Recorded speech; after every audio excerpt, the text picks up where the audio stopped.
హరిశ్రీ గణపతియే నమః. అవిఘ్నమస్తు శ్రీ గురుభ్యో నమః. వేద పండితులకు, బ్రాహ్మణోత్తములకు, బుధజనులకు, హైందవ ధర్మం పాటించే వారందరికీ శిరస్సు వంచి నమస్కారం అన్నమాట. ప్రస్తుత టాపిక్ కమలలు జన్మించడం అన్నమాట. ఒక్కోసారి ఇద్దరు పుడతారు, ఒక్కోసారి ముగ్గురు పుడతారు, ఒకసారి చాలా ఎక్కువ మంది కూడా పుడుతుంటారు. మనం పేపర్లు వేస్తుంటారు, వార్తలు చూస్తుంటాం అన్నమాట.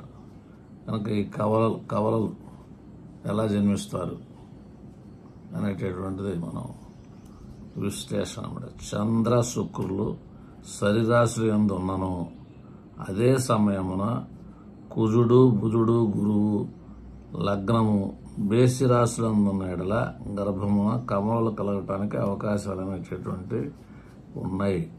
లగ్నము చంద్రుడు సరిరాశులందుండి ఏదైనా పురుష గ్రహము లగ్న చంద్రులను చూచున్న ఎడల కవలలు జన్మించుదురు.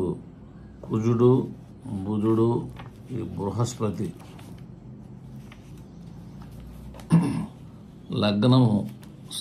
బృహస్పతి లగ్నము శరీరాశుల యందుండి బలయుతులై ఉన్న కమలు గర్భమున ఉందురు. బుధుడు తన నవాంశ యందుండి మిగిలిన గ్రహములను లగ్నములను చూచున్న ఎడల లగ్నము మిగిలిన గ్రహము అన్నీ కూడా దిస్వభావ రాశులందు ఉన్న ఎడల ముగ్గురు పిల్లలు గర్భమున పెరుగుదురు. ఈ ముగ్గురులోనూ ఇద్దరు పిల్లలు బుధుని నవాంశను బట్టి ఆ నవాంశ మిథునమైన ఇద్దరు మగపిల్లలు, నవాంశ కన్య అయిన ఇద్దరు ఆడపిల్లలు అని నిర్ధారణ చేయవలను. ఒకవేళ నవాంశ అన్నీ కూడా దిస్వభావ రాశి ఉన్నట్ల ముగ్గురు పిల్లలు ఒకే వర్గమునకు అనగా ముగ్గురు మగవారో లేక ముగ్గురు ఆడపిల్లలు అయి ఉండుదురు. అనగా మిథున ధనుర్నవాంశ అయిన ముగ్గురు మగవారు, మేన కన్యా నవాంశ అయినడల ముగ్గురు ఆడపిల్లలని గ్రహించవలెను. మా బాబుకి ముగ్గురు కమలలు పుట్టారు. ప్రెగ్నెన్సీ వచ్చినప్పుడు ముగ్గురు కుంభలగ్నం అన్నమాట. చంద్రసేనులు పంచమలో ఉన్నారు. చంద్ర నుంచి అంటే మిథున రాశి నుంచి పంచమాధిపతి అయిన శుక్రుడు దిస్వభావ రాశి అనే మీనంలో ఉన్నారు అన్నమాట, గురువుతో కలిసి. మా కోడలు ఏంటంటే మకర లగ్నం అయ్యి ఆ శుక్రుడు ఉచ్చబడి పంచమాధిపతి రవికుజులతో కలిసి ఉన్నారు అన్నమాట. అందువల్ల అక్కడ మనకి ముగ్గురు వచ్చితే కమల పిల్లలు ఒక వీక్గా ఉన్నది బాడీ, ముగ్గురిని మోయడం కష్టం అని చెప్పంటే అప్పుడు విశాఖపట్నం తీసుకెళ్ళినప్పుడు హార్ట్ బీట్ 3 చెక్ చేసి ఏది తక్కువగా ఉన్నది హార్ట్ బీట్ అనే దానిలో అది తీసేసేయటం జరిగింది అనమాట. ఎందుకంటే ఇక్కడ పంచమంలో లగ్న వ్యయాధిపతి అయినటువంటి శని ఉంటాం, పంచమంలో షష్టాధిపతి చంద్రసేనులు ఉంటాం, చంద్ర సప్తమాధిపతి అయినటువంటి శుక్రుడు ఉచ్చబడి గురువుతో కలిసి దిస్వభావ రాశిలో ఉంటాం.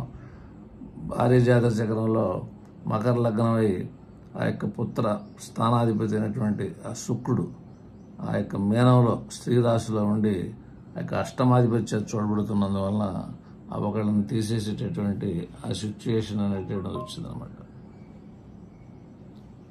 నెక్స్ట్ ఈ యొక్క బహుపిండోత్పత్తికి కారణం లగ్నము ధనుస్సు రాశి అంచెనవాంశ ఉండి గ్రహములు బలయుతులై ధనుస్సు రాశి ఎందుండి లగ్నమును బలులైన బుధశనులు బలవంతులైన అంటే బలం ఉన్న బుధశనులు చూచున్నట్లా ఇటు యోగం సంభవిస్తుంటుంది.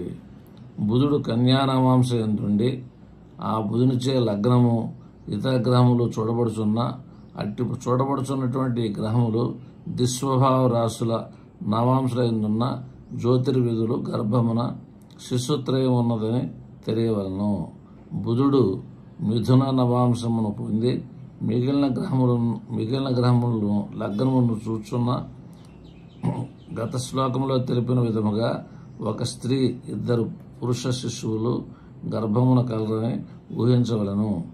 బుధుడు మిథున నవాంశ నుండి లగ్నమును మిగిలిన గ్రహములను వీక్షించున్న వీక్షింపబడు గ్రహములు మిథున నవాంశ ఎందున్న గర్భమున 3 మగ శిశువులు ఉందని గ్రహించవలను.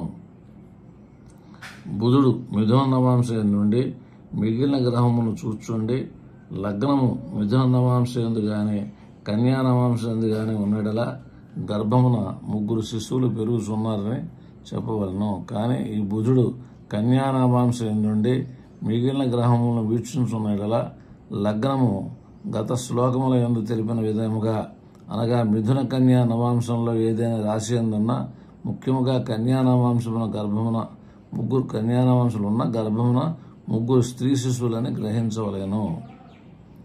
రవి గురువులు దిస్వభావ రాశి నందుండి బుధుడు వారిని చూచున్న యెడల మగ శిశువులు గర్భంలో పెరుగుతున్నారని చెప్పవలను. చంద్ర శుక్రులు మరియు కుజుడు దిస్వభావ రాశుల్లో ఉన్న యెడల మగ శిశువులు కవలలోని గర్భమును పెరుగుతున్నారని చెప్పవలను. పైగ్రహ సమయములందు బుధుని యొక్క బలాబలాలను బట్టి స్త్రీ నపుంసక జన్మలను, శని అయిన అట్టి పురుష జన్మను వారు రిజల్ట్గా ఇస్తారన్నమాట. మంగళం మహత్శుభం.